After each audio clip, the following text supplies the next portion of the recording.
ladies and gentlemen, the President and Commander-in-Chief of the Armed Forces of the Philippines, His Excellency Ferdinand R. Marcos Jr.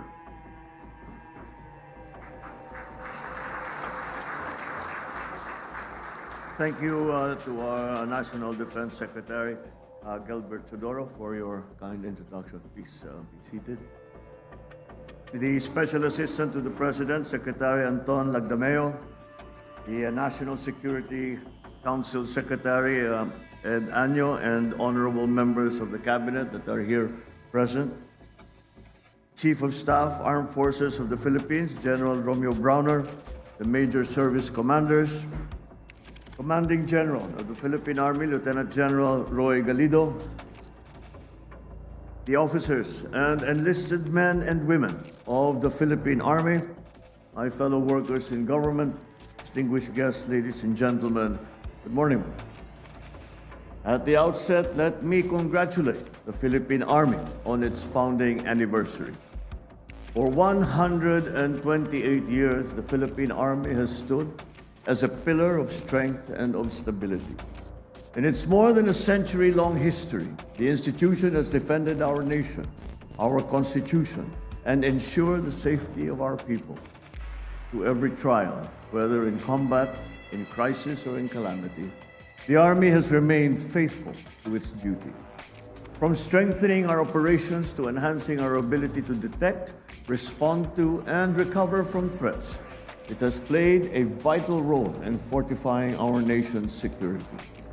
Beyond the battlefield, our soldiers have once again shown that their service extends far beyond just defense.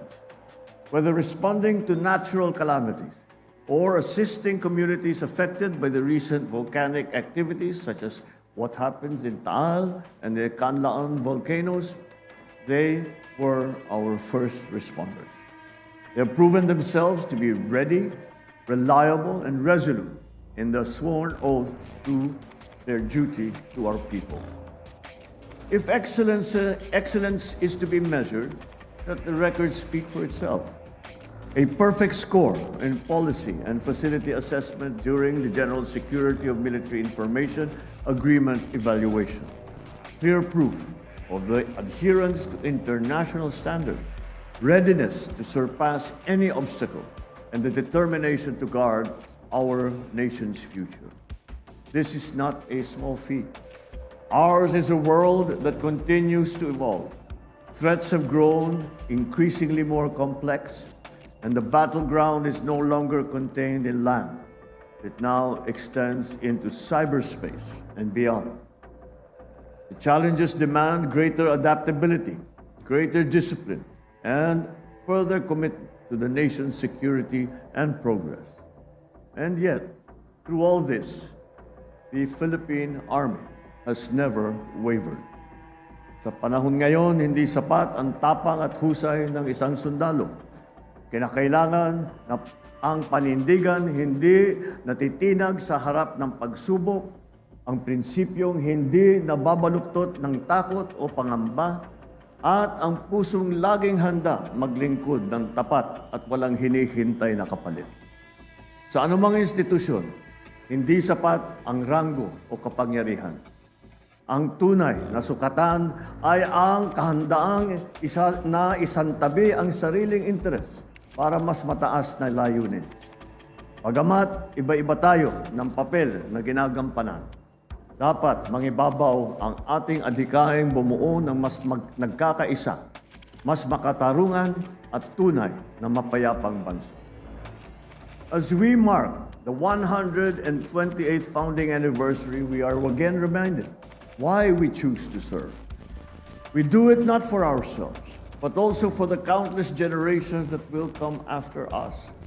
Every Filipino wants their children to grow up in a country where they are safe, where they have access to quality education, and where they can build a future that has opportunities awaiting them. We all dream of a nation steady in its calm and brave enough to face whatever tomorrow might bring. And that is why this administration remains committed to ensuring that the Philippine Army is always ready to fulfill its mission. We are equipping you with the arsenal to champion our rights and protect our national interest.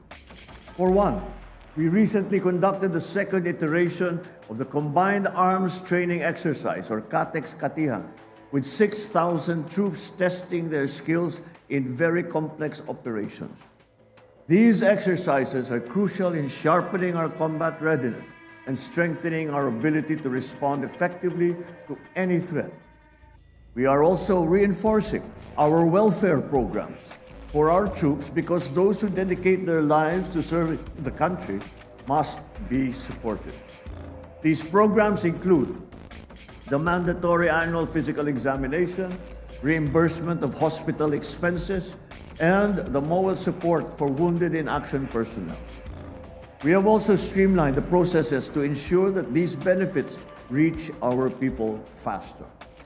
Additionally, I have issued Executive Order number 84 to increase the subsistence allowance of all the officers and personnel of the Armed Forces of the Philippines.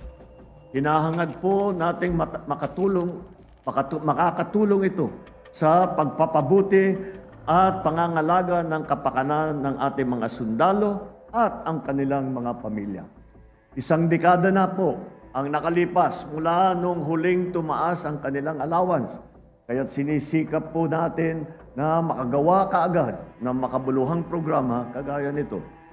Pagamat walang makakapantay sa sakripisyong kanilang ginagawa para sa ating bansa, umaasa naman kami na maalalayan kayo namin upang magampanan ninyo ng mas mabuti ang inyong mga tungkulin.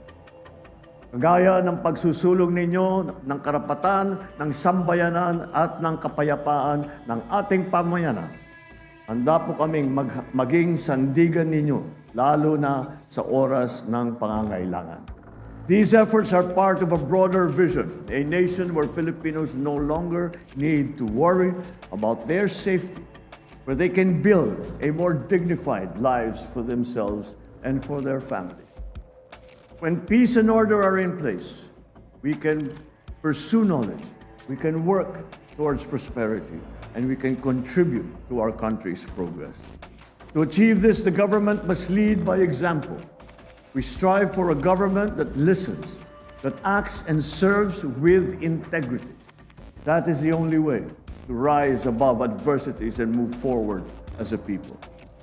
To Lieutenant General Roy Galido, your leadership continues to inspire the men and women under your command. Your standard of excellence ensures that the Philippine Army remains worthy of our people's trust and respect.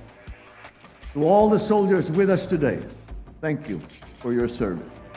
I congratulate our exemplary awardees as well, who have gone above and beyond the call of duty. As your Commander-in-Chief, I enjoin you to stay relentless in your pursuit for excellence. Sharpen your skills, master your craft, embrace innovation. After all, the Philippine Army's strength extends beyond firepower. It draws from its personnel's honor, integrity, and fortitude. Ladies and gentlemen, the road ahead is not easy. There will be delays, frustrations, and challenges, as there always are. Our strength and resolve will continue to be tested.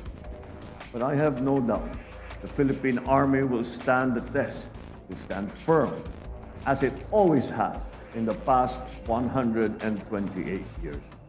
So together, let us ensure that the next generations will inherit a bagong Pilipinas that is peaceful, progressive, and full of promise.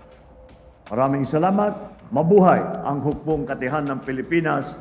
Mabuhay ang bagong Pilipinas. Thank you, Mr. President.